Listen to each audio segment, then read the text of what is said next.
Hey guys, Crystal here.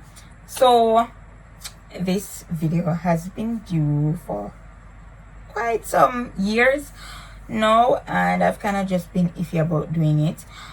So for those who don't know, I suffer from depression and anxiety and PTSD. Now, I've been an advocate for mental health awareness for quite some time. However, when I used to speak out about depression and anxiety, because those are the ones that I will be focusing on today, people used to tell me, say, attention once.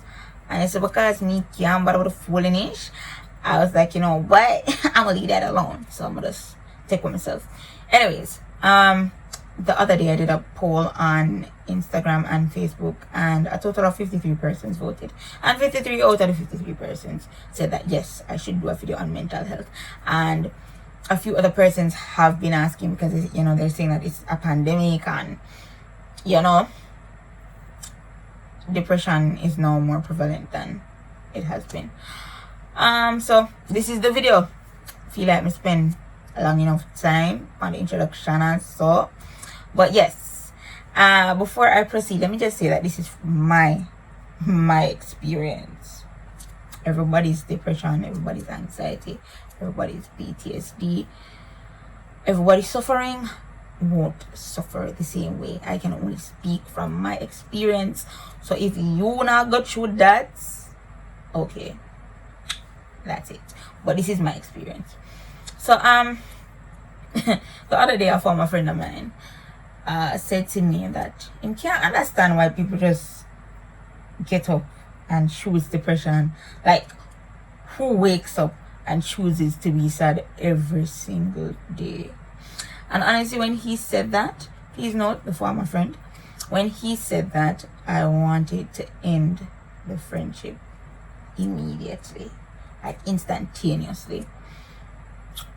And in retrospect, I really should have ended it there that night. And by the way, this is as recent as I think it was in June or July, one of them, and it's now in September, right? And I think maybe the reason why I never truly ended it right there is because I was able to a mental recollection of the different variations of that I've heard, who wake up and choose to be sad every day. And I'm like, hold up, wait a minute. First of all, this is somebody that I considered my friend. When I talk about FREN or whatever term we normally use loosely, this is somebody that I confided in, when we trust, when we love, or loved, whatever. And when he said that to me, I was like, what the hell? Hold up, wait a minute. So you think that all this time that I'm confiding in you and everything that I'm experiencing, that I wake up and I choose depression? So it's almost like it's saying happiness is right here and depression is right here, and me, I'm going to get up and I'm going to see happiness here and choose sadness. I'm going to look over here and I'm going to see peace of mind versus anxiety versus racing thoughts versus panicking for the least, the most inconvenient, the smallest thing. I'm going to see just joy here and choose everything over here. So the anxiety, the traumatic memories, the negative thoughts, they can't sleep at night, they crying myself to sleep, they sometimes not even the will to live, brother. And I'm going to see complete joy. And I was like, no, I don't want it. I want depressive memories. I want to be shackled by my own thoughts every single day. I want to not eat properly. I want all of that. All of that is a choice. Now, I can't speak for anybody, but I know that I don't choose depression. I don't wake up in the morning and say, yo, Chuck, I'll just be sad today, man, because I mean, why would I want to be happy? If anything, every single day I wake up, I'm trying to choose happiness. I'm trying to choose peace of mind. I'm trying to choose joy. I'm trying to choose self-acceptance. I'm trying to choose confidence. I'm not trying to choose fear. I'm not trying to choose panic. I'm not trying to choose negative thoughts. I'm not trying to choose fear. I want this. But for some reason, every time I feel like I'm either here and I'm getting to there, I keep being thrown over here.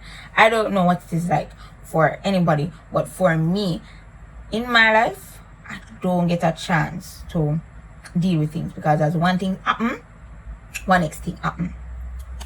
And it takes a while for me to process things, but I don't have the time to process it because as one something chaotic or traumatic happen, is the next something follows.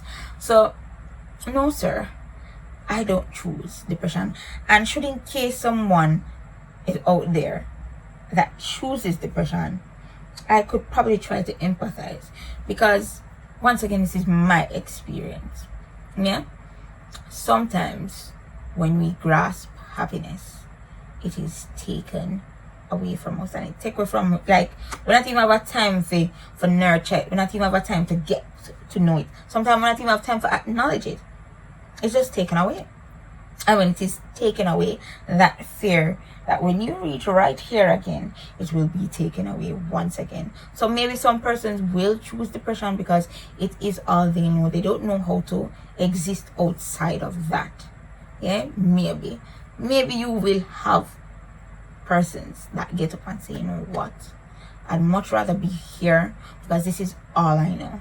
Yeah, and you have some persons like that. The other day I saw a meme, and I think it said, you know, something about like somebody asking about the person's sense of humor. They're like, oh, I got that from my trauma. I mean, who would I be without depression? Depression has helped to mold a lot of us. Now, for me, I love seeing people happy. Even if it's something that I find evasive, it's something that I'm not sure if I will achieve, like wholeheartedly, and just be there. I love seeing people happy because I know what it is like to not be happy and to want to be happy. That's why I'm gonna do my little video them, or I'm gonna look joke and all them something there, because I love making people happy. And for me, that's some semblance. That brings me some semblance of happiness too. You get me? Now this is going to be a very long video, so I'm gonna know if your attention span short, I'm probably gonna just brought this up into bits or whatever. You have to just go watch it in parts, come back. I don't know. But anyways, there's a lot to talk about, and I haven't scripted this. I'm just talking from my brain. So do bear with me a little bit there.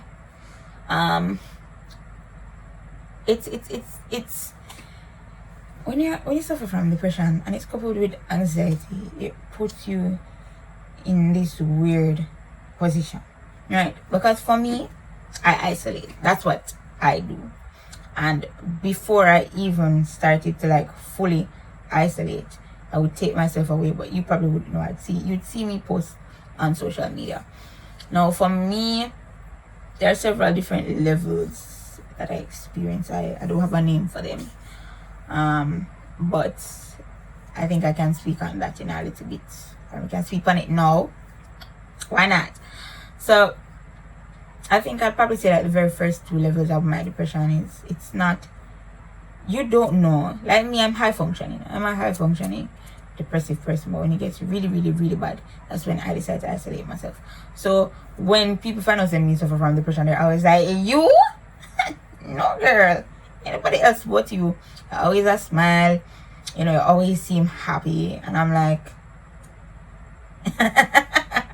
I am really an actor. I am doing a great job, because if you can't pick it up, that's the whole point. Because we don't want nobody pity me. Like, miss me with that. So I'm high functioning.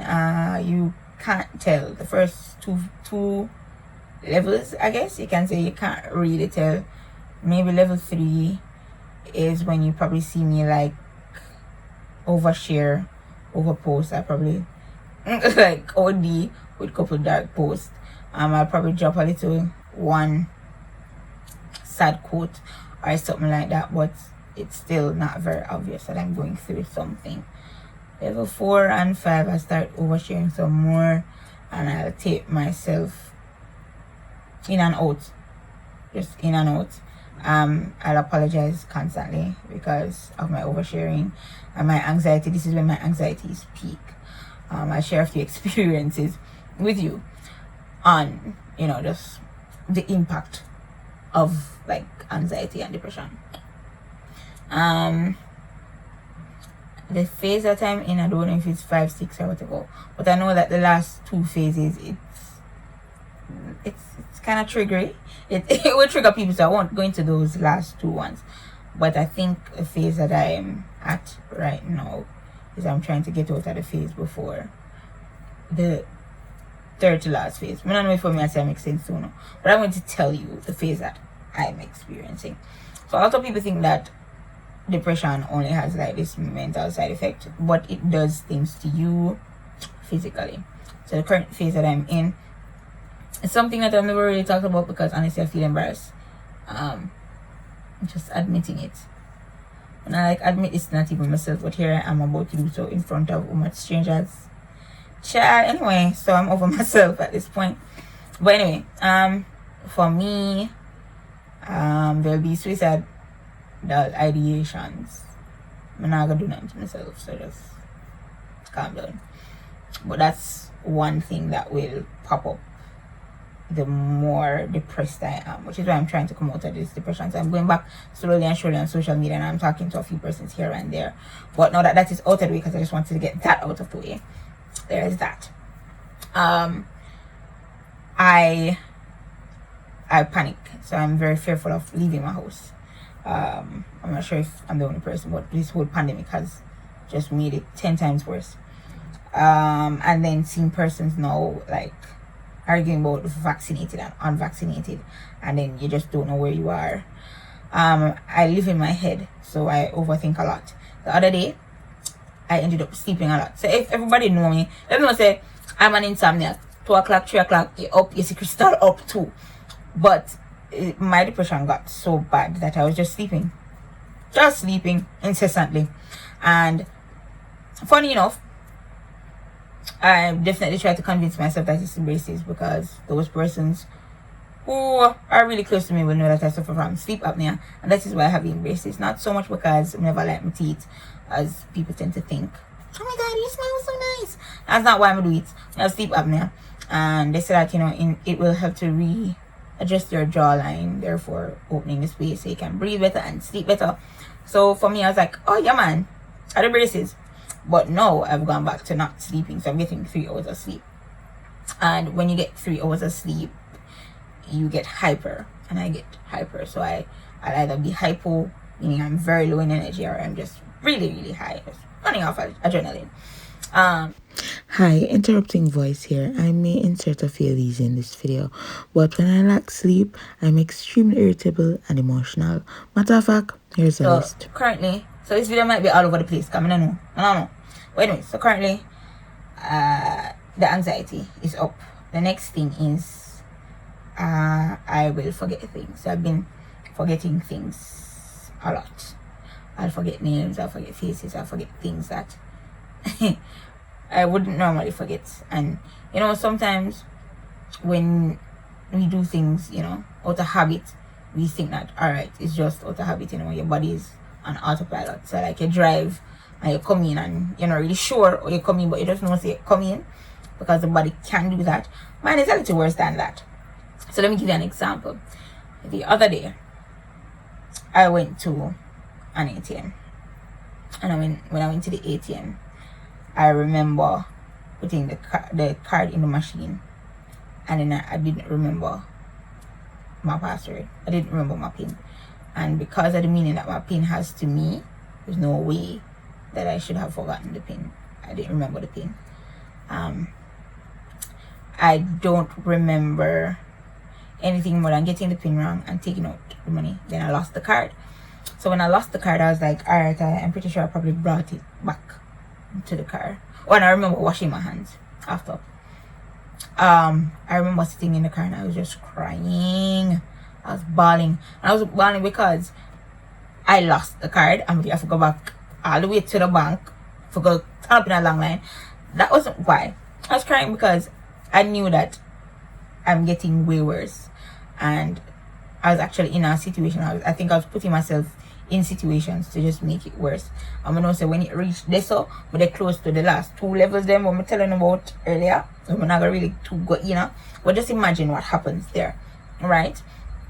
And I was like, yo, this is serious.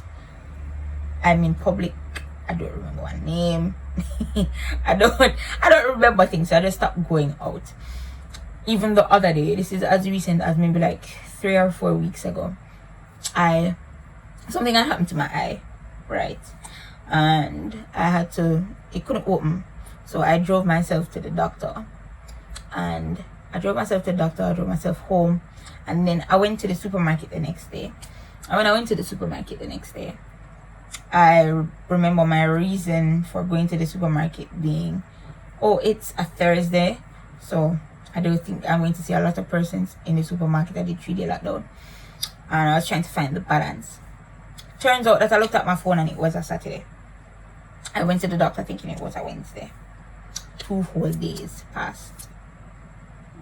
Or 3 days. I don't know how many days, but a lot of days passed. And I did not know what day it was. Let me say, at one point I didn't remember my name. I don't remember the instant, but I remember just struggling like, what the hell? So I didn't trust myself to drive. I didn't trust myself being out there. Like I said, I'd forget like my PIN. I'd forget just little things, like things even related to my son, and I think that's the part that messed me up a little bit. Like when I say a little bit, I mean a lot, because some things you just never forget. But when I saw all of that happening, I was like, yo, I'm getting way worse. And some people watching this are like, okay, so why not seek therapy? Why not go pump pill, this and that? Fun fact, not everyone can take antidepressants nor antipsychotics. So I have been to therapy. I was going to therapy for a very long period of time. However, a problem with this is this: therapy is expensive. I say the one that is affordable are the Christian one. We're gonna tell you, say, when you have your problem, a God you need to seek. Okay, yes, I need to seek God. And what else? What else do you have to offer? So it's like, for me, therapy is like, all right, cool. And then sometimes when I'm in the sessions, to be honest, I'm so closed off, and I guess it's a protective thing that I do, that it doesn't help, because once them start asking some questions, I'm like, this is invasive, like, what you doing? My brain just goes, And even with the memory loss thing, I think because I don't have a time to process, I'm just saying, I'm a doctor, but I think my brain, when it's overwhelmed, information just go away. So it's just like, all right, this is insignificant. I'm just like, for that. So when I'm in therapy sessions and they might talk to me, I psychoanalyze the psychiatrist. The psychiatrist I try to psychoanalyze me. Realize them I try to psychoanalyze me, and my barrier just goes. So it's not as cathartic as I would love for it to be. And my psychiatrist recommended that I come off my pills because I overreact. So when I take antidepressants, I get psychotic symptoms, which is not normal. So my body completely overreacts to it. So I have tremors. I have even worse memory loss. I have suicidal thoughts. I will attempt things that I shouldn't do. I will hallucinate. It's just like I've been through so many of them that it's whatever, and I do feel like a zombie. So it doesn't matter, and I will be consistent. You know, people say, oh, you have to take it for a prolonged period of time. No matter how long I take it, that's it. I was advised by medical personnel to just come off it, so I come off it. So me just have to deal with my depression by myself. Okay? So anyways, I had put myself in a situation that was making it extremely worse. So let me say me isolate, right? So usually what I do is I take away myself from social media. That's how people know I'm depressed now. Let's take away myself. Yes, me. Now you see me. Now you don't. Take away myself completely. What usually there is maybe like one or two persons, Karine or Nick, those are the names, that I will communicate with to let them know that I am alive. Like, that's pretty much it. I'm alive. I'm here. And I realized I stopped doing that. But the same friend that I mentioned earlier, he had become that person that I was talking to. Like, and I don't think he knew how much that probably meant, because like I said, my very close friends, like extremely close friends, not even that out to them, but I was communicating with him, but it wasn't even like a codependent kind of situation. It's just talking to the person. Alright, so let me explain this part now. So when I'm in isolation, majority of the time I don't really want to come out. So I will choose one person at random. It doesn't matter who this person, just ends up becoming that person. And I do this because I don't want to get stuck inside my head, because I get so comfortable living in my head and overthinking that I won't end up coming out of the depression. Like, choosing one person. Sometimes if I'm not Karine and I just chose one person to communicate with. That was really like ticked off when he said that I chose depression. And I'm like, like, people really out here thinking that we're choosing depression, because how many times for the depressed person, how many times have you said things like, I'm going through something, and somebody's like, girl or brother, everybody go through it. I'm like, okay, everybody goes through sadness, not everybody goes through depression. Depression is a chemical imbalance. So you telling me that I'm choosing depression? I've been choosing depression since I was 7, and I understand I've been trying to run away from this thing, but it won't go. But whatever, sorry for all over the place. I done this that I already say. I'm just saying my thoughts as they go. Probably should have come up with a little jottings, but whatever. So now that we kind of have a bit of an understanding of what it is that I go through, I'd like to hear what you guys experience, if it's relatable. Something else I think we need to look at is people or depression. God damn, this is a long video. Let's do this in a part. I'm gonna do this in a part. And this was part 1. Watch the next video for part 2.